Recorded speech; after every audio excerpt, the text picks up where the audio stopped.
What if I told you that mental health could soon be more important to the economy than GDP? Here's why it's happening. The world's economies are built on growth, trade, and production. But by 2030, mental health could be the new measure of economic success. Experts predict that mental well-being will becoming a leading economic indicator alongside traditional measures like GDP. Why? Because a mentally healthy population is more productive, creative, and engaged. As stress, burnout, and depression continue to rise, so does the cost to industries and governments, whether it's healthcare, absenteeism, or lost productivity. Countries are already realizing that investing in mental health isn't just the right thing to do, it's the small thing to do. How can businesses and nations stay competitive in a world where mental well-being drives success? The future of global economies might just depend on how well we take care of our mind. Do you agree? Could mental health be the next big economic driver?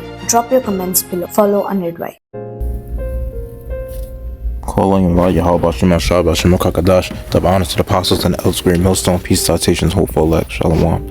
And I'm going to get into this topic regarding mental health and how, this economy is doing bad and that's affecting mental health. So, as you can see in this article, it says rising cost of living is becoming a mental health crisis for young employees. And, there's a few other articles like, touching back on a few years and all that stuff, regarding how mental health is pretty much getting worse, as the economy's doing bad. But, just as of right now, I'll just bring out this article and just make the lesson primarily focus on, the video that I brought out in this article as well. So it says, this is from the Business Wire, July 23rd, 2025. It's supposed to be a 6-minute read. Modern Health's new workplace report is find 75% blame financial stress for fueling burnout and hurting productivity. 79% sacrifice mental health to meet work demands, and 96% want preventative mental health support. San Francisco, July 23rd, 2025. Business Wire, a new report from Modern Health, a global premium mental health solution provider, reveals a troubling picture of how Gen Z and millennial employees are faring. Only 16% rate their current mental health as excellent, with the vast majority grappling with anxiety fueled by economic uncertainty and financial stress that is taxing work productivity and personal time. In a survey of 1,000 American professionals aged 18 to 44, 79% not only feel anxious from economic uncertainty, concerningly, they are also sacrificing their mental health to meet work demands. Our latest report reveals that many of today's young workers are quietly pushing through mounting mental health challenges just to keep up at work, said Matt Levin, CEO of Modern Health. Quote, "They're not getting the support they need, which should be a wake-up call for employers. We can't afford to wait until someone is in crisis to act. We need to meet people earlier with care that's proactive, adaptive, and designed to support the mental health of entire workforce populations. Anxiety is a new cost of living. Financial anxiety and economic uncertainty are a key driver of mental health challenges for today's employees. Dreamforce says financial stress is fueling their burnout and hurting their productivity. 76% say financial anxiety is disrupting their sleep, mood, and energy and directly impacting their productivity at work. And 68% say financial anxiety regularly interferes with their ability to do their jobs effectively. Financial and economic concerns are also dissuading employees from taking positive professional and personal actions in their lives.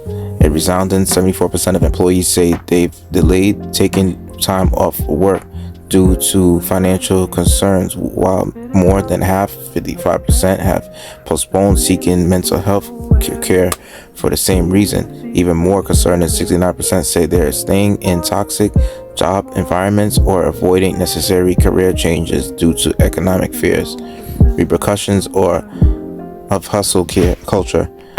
The report reveals a troubling level of skepticism among younger employees when it comes to their employers' commitment to mental health. A striking 71% believe their employer uses mental health initiatives to mask a toxic culture, while 61% describe their company culture as flawed. Over half, 53%, say their employer encourages self-care but makes it nearly impossible to practice. The erosion of trust is potentially fueling an unhealthy pace of work and worsening mental health in the workplace. A high majority, 79%, say they routinely sacrifice their mental health to keep up with work demands, and 77% admit to checking emails during PTO or avoiding time off altogether for fear of falling behind. Even when employees do take time off, 68% report feeling guilty, worrying it will be viewed as unproductive, or admit feeling pressure to power through. Just 21% of employees say they can truly unplug without pressure from work. Alarmingly, 77% say they've worked through a mental health crisis because they felt they couldn't take a break. And quote, the disconnect employees feel between their mental health needs and the realities of the workplace is a signal not of failure but of opportunity, said Dr. Jessica Waltress, Senior Director of Clinical Research and Scientific Affairs at Modern Health. And quote, many employers are doing their best to support well-being, but employees are still feeling pressure to be always on, even when it impacts their mental health. By creating cultures that enable people to truly unplug and ask for help without guilt, organizations can build the kind of trust and resilience that helps both people and businesses thrive, especially in today's unpredictable environment. The mental health care gap and the high cost of inaction.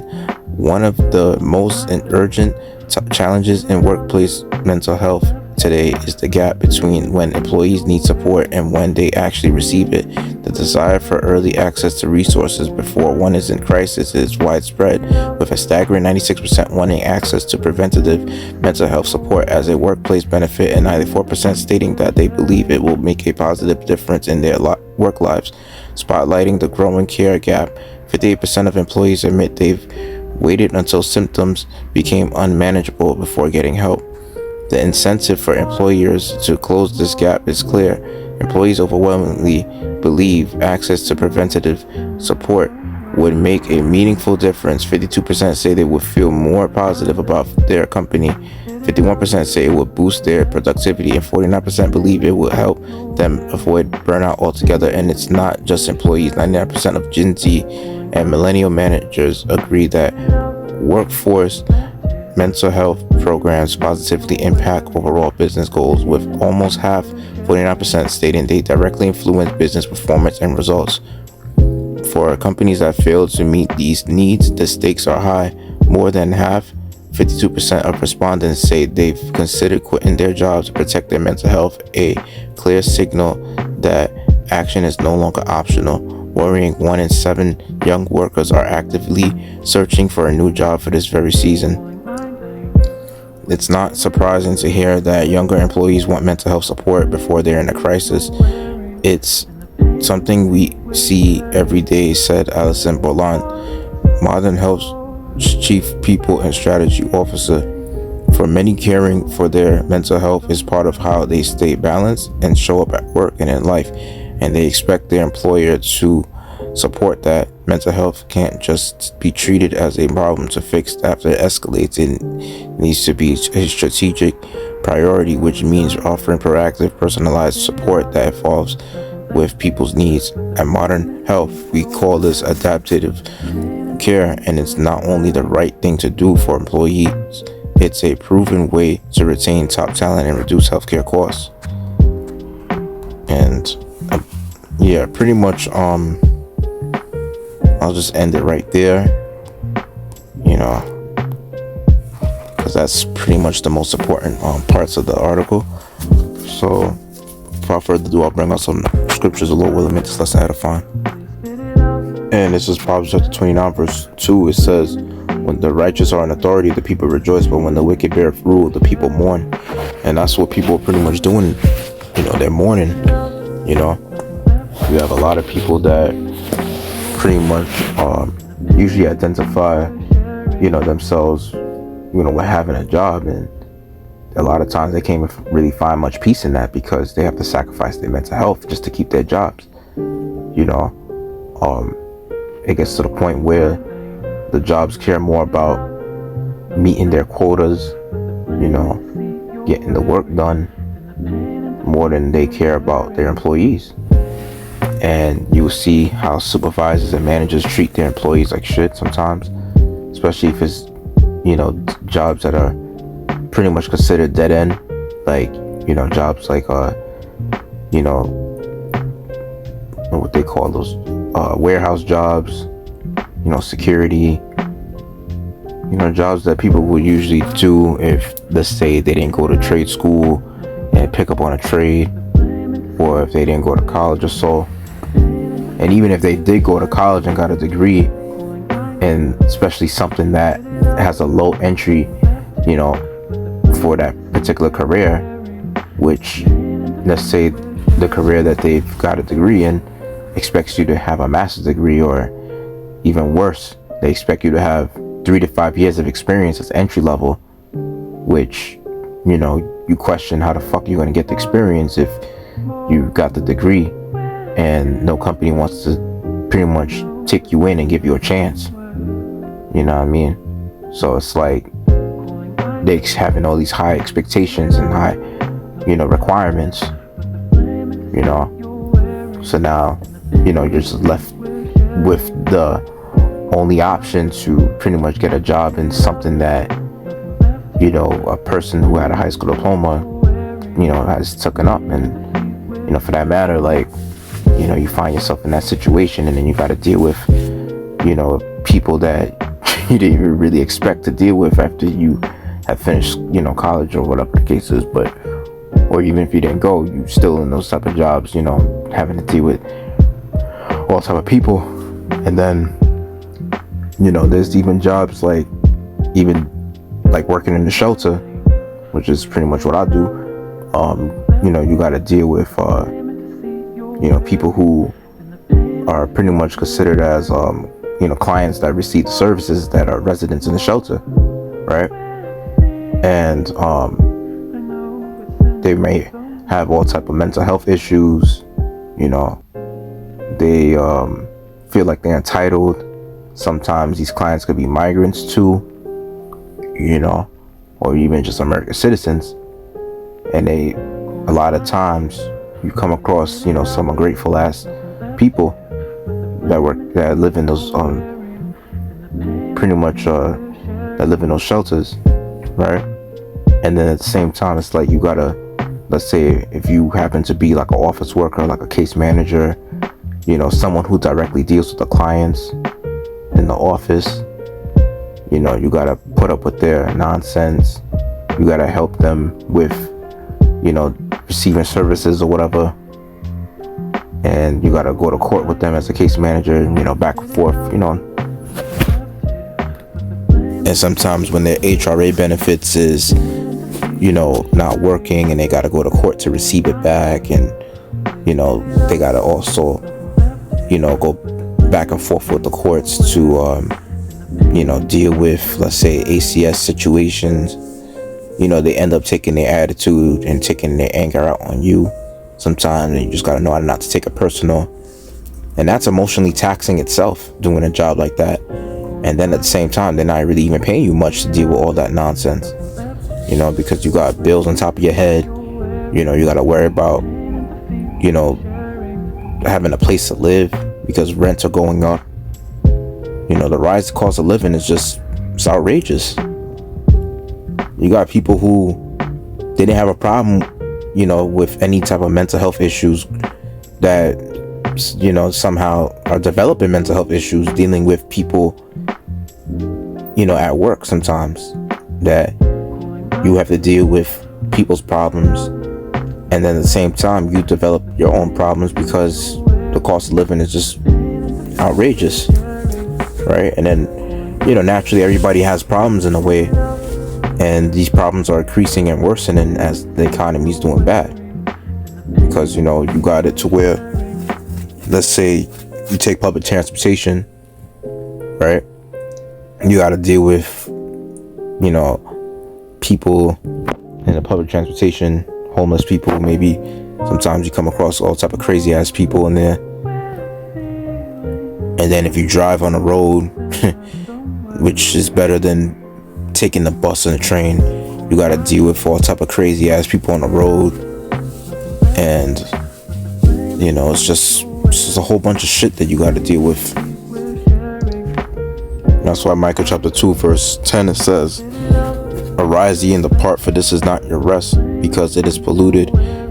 It shall destroy you even with a sore destruction." And this is pretty much a captivity. It's a thing where things is getting hard for people to even find a job. You even have Esau himself, these low-level Edomites talking about struggling to get a job, right? And when you know that Esau's struggling in his own economy, trying to figure this shit out, you already know for a fact that this economy is doing bad. And then when you have it to where these upper Edomites, these upper echelon, Edomites don't give a fuck about the low-level Edomites, to the point where these low-level Edomites are on social media complaining, trying to even go as far as being willing to work with Jake to try to get some sort of benefits out of that. That's how we living in real hard times, in which they're devils. At the end of the day, it's like you can still work with them and they will still show you that they're the devil nonetheless. So scriptures already say about how an Ethiopian can't change his skin and a leper can't change his spots, and those that are accustomed to do evil can't do it either. So we already know the Lord programmed them to be the wicked. So whether they upper level super rich Edomites or whether they're poor, they're all still the same classification, and that's the wicked. So this is Haggai 1:6. It says, "Ye have sown much and bring in little. Ye eat, but ye have not enough. Ye drink, but ye are not filled with drink. Ye clothe you, but there is none warm. And he that earneth wages to put into a bag with holes." And that bag with holes,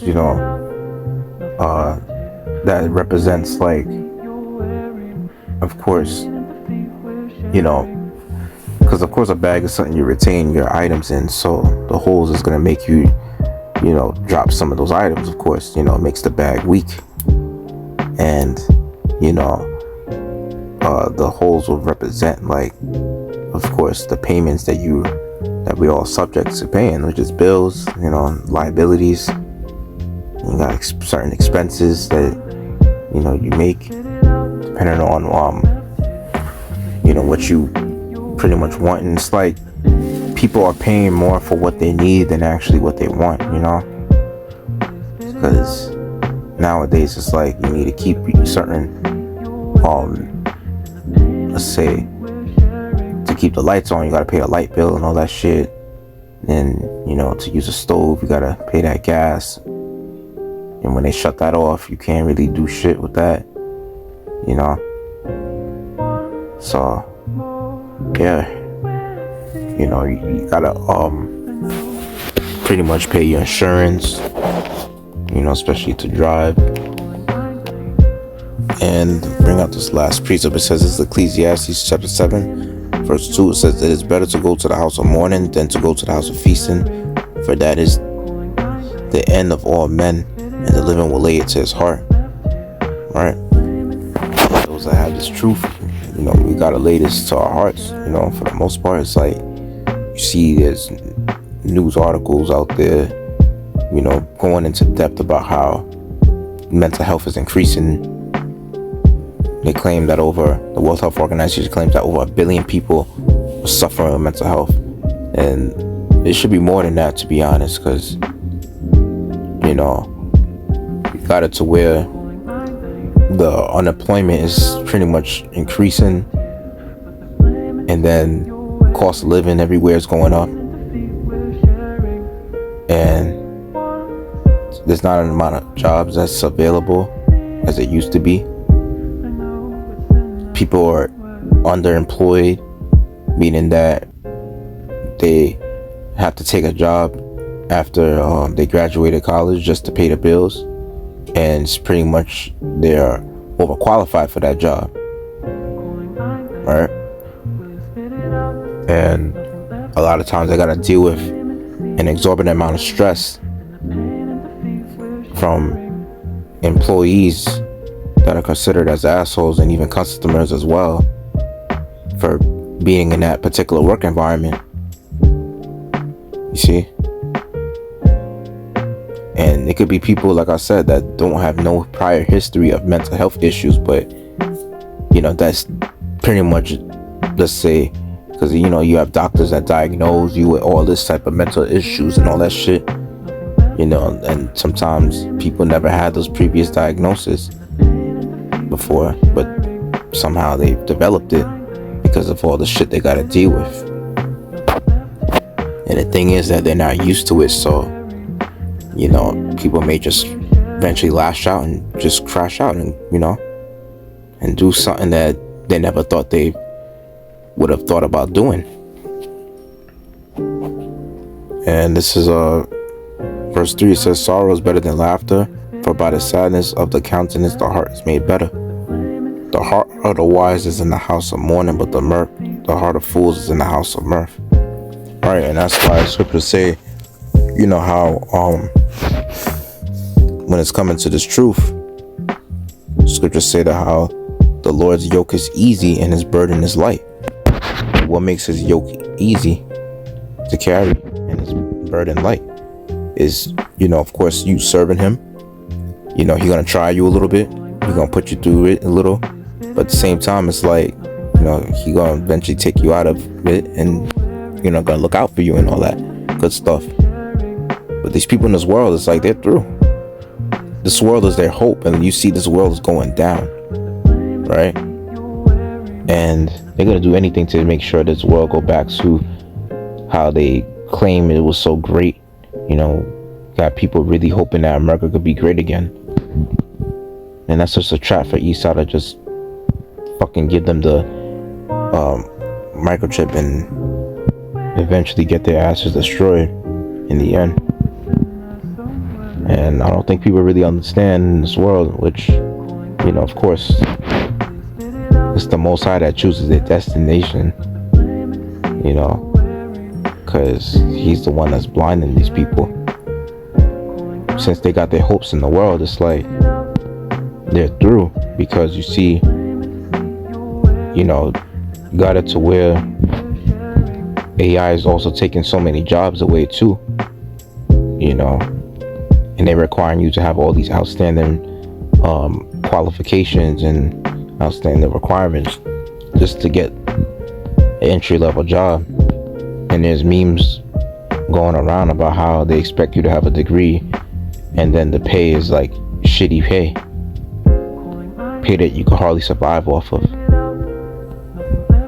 In verse 7, I'll make this the last verse. It says, surely oppression maketh a wise man mad, and a gift destroyeth the heart. And anybody, that's pretty much in the spirit will be big mad about how Esau is just fucking doing this shit to this society, and it's fucking up the economy, making everything so goddamn expensive. And then it's like, when you're giving your money to this government, they're not even using it for the community. They're not even doing it to better people's lives. They're just sending off your money to other countries and to support their military. Everything else other than supporting, the people in this country that's actually, boosting the GDP for this country. And the rise of mental health issues, of course, kind of leads up to what that scripture was saying, that how because iniquity shall abound, the love of many is waxing cold. And going into that, scripture, like, going to the word cold goes into the word cycle. You look up that etymology, within the Blue Letter Bible. So you're gonna find more people as the years go by. Shit's getting worse. More people just gonna be losing their minds and killing their co-workers, killing their bosses, killing people in their day-to-day lives. Because it's like, even though they go to therapy to talk about their problems, it's like, their problems are not being taken care of. because they got to pay all these bills and everything's so expensive. Then they say you make too much money for financial help. They didn't want to give you an eviction notice and all this bullshit.